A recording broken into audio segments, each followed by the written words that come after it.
โอเคบันทึกวิดีโอ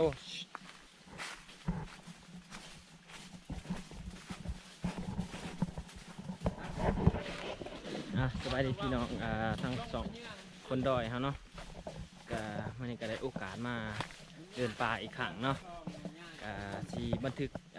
การเดินทางก็บ่ค่อยมีคอนเทนต์ปานใดก็จะบันทึกการเดินทางของป่าเมื่อนี้เนาะว่าสิมีหยังเป็นตาเบิงเนาะเดี๋ยวติดตามกันบ้างเนาะ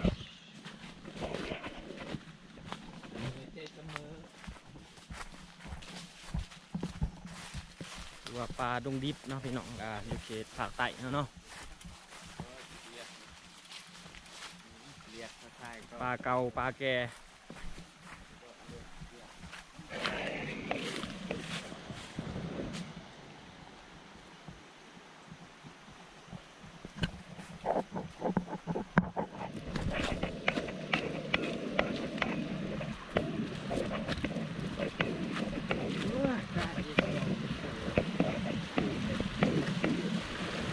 ใส่เย็นพี่น้องเอ้ย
ทุกคนมาเบิ่งน้ำต้นตาด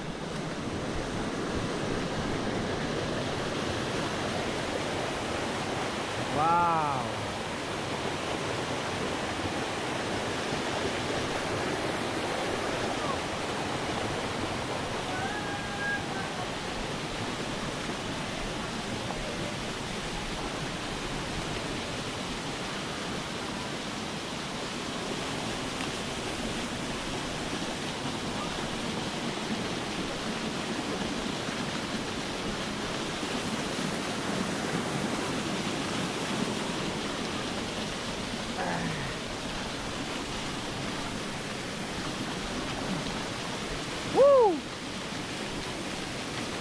ไปทางไหนบาทนี่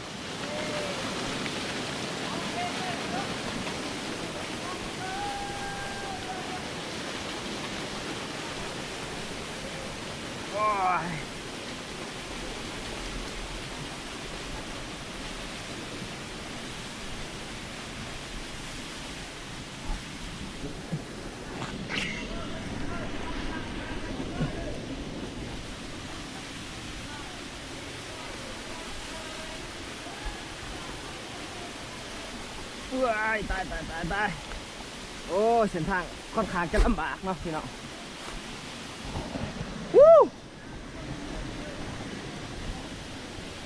ระมัดระวังเด้อการเดินทางแบบนี้มันสีมืนขี้หินมันสีมืน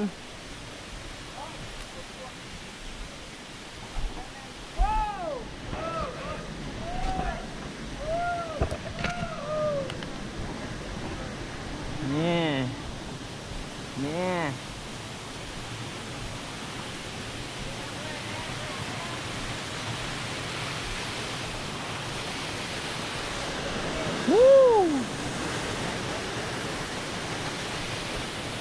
ธรรมศาสตร์สดๆก็งามไม่ดีพี่น้องเอ้ย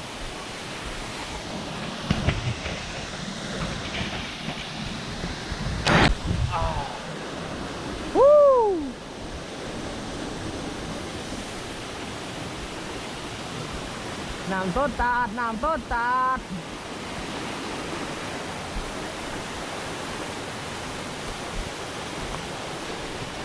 สวยงามมาก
สายลุย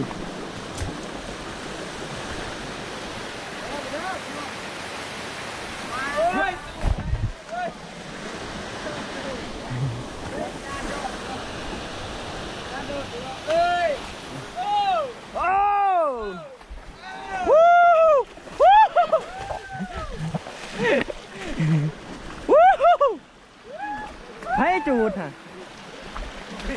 โอ้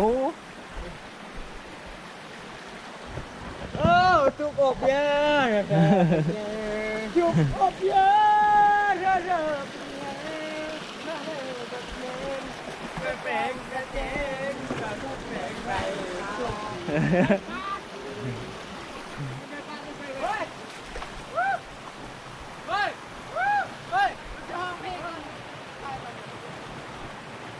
เอาห้องเพลงถ่ายแล้วถ่ายแล้วห้องรถถ่ายแล้ว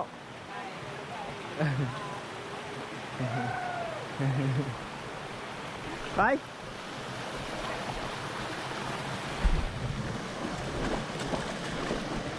วู้ฮ่า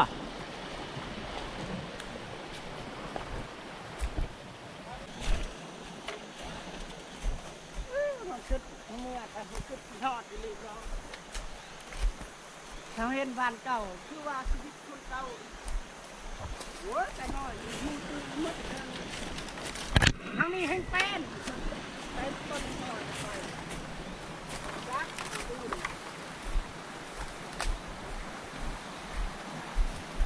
ถ้าคันอื่นเขา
อู้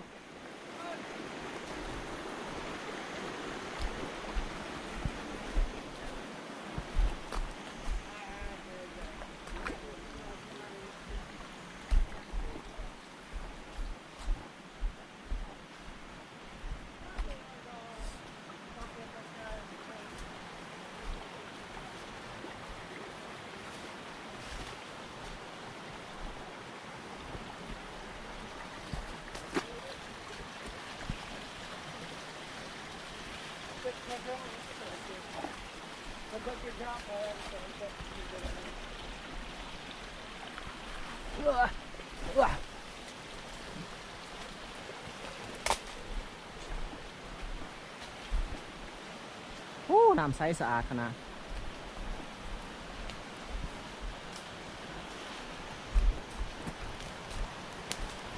ห่วย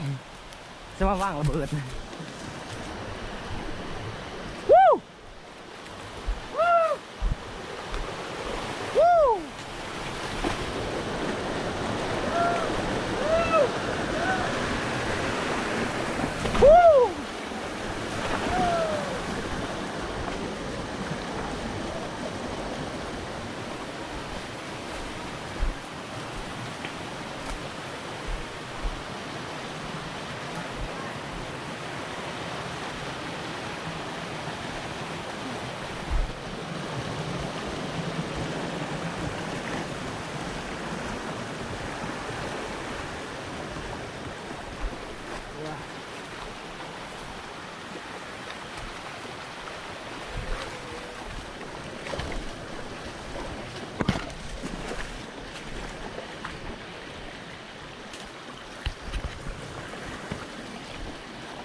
ตัวของเปล่าเลย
ได้เลยพูดละได้เลย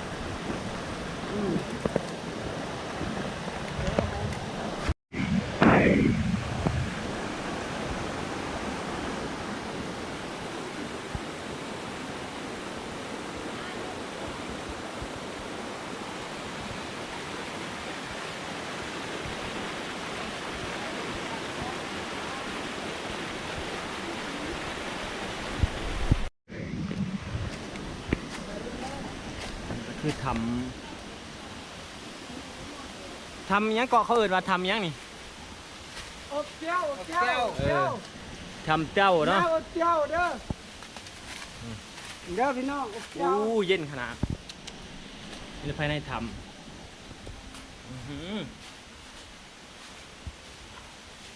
ภายในทำพี่น้องเอ้ย ไปกลับ เดิน ไป เข้าไปไหน บูชาเด้อ อ่ะ ไปบูชา โอเคกว่าไปบูชาก่อนบูชาไปเอามาหน่อย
งามแบบนี้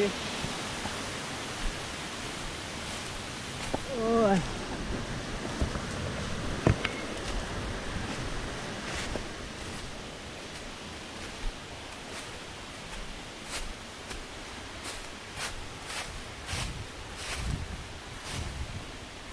ว้า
โอ้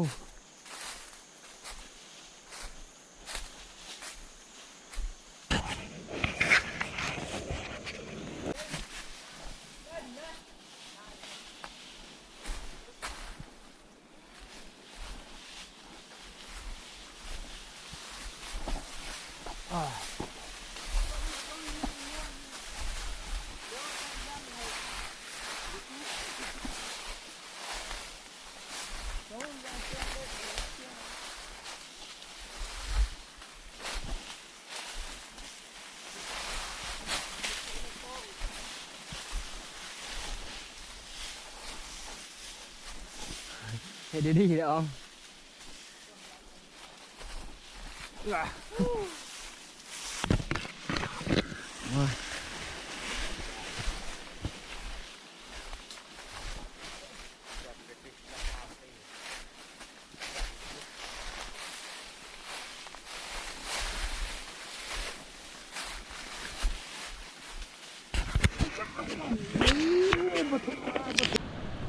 ครับกลับโอ้ยล้างหน้าก่อน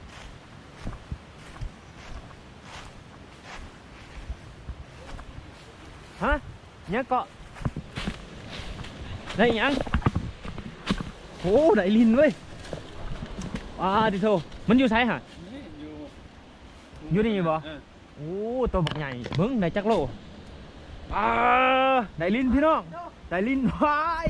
ได้ของแท้แล้วนี่วู้นี่เอาออกได้ไดนี่เบิ่งเรื่องลองเจ้าลองเอาออกเบิ่งนี่โอ้บักใหญ่ธรรมดาว้าดิโถเบิ่งจับแน่โอ้ได้ยินตัวบักใหญ่นี่โอ้ขักอะลี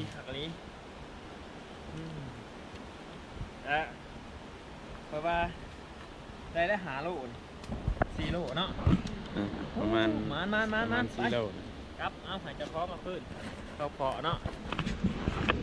โอ้หักเลยดิไปผ่านยางต่อเดินทางแต่เขางี้ล่ะ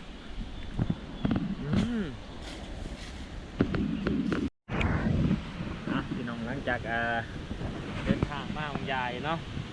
การขึ้นนี่เมื่อคืนนี่เนาะได้ยังเกาะหอนตัวหนึ่งเนาะหอนตัวหนึ่งแบบยางยานี่ก็ได้ลินตัวหนึ่งเนาะบางทีโอ้ตาแพงแท้ลินได้ลินตัวหนึ่งเนาะนี่เนาะเพราะมันมาเนาะนี่เนาะเอาได้แล้วบาทกลับเอาบาทกิ้งมันหมดแรงเลย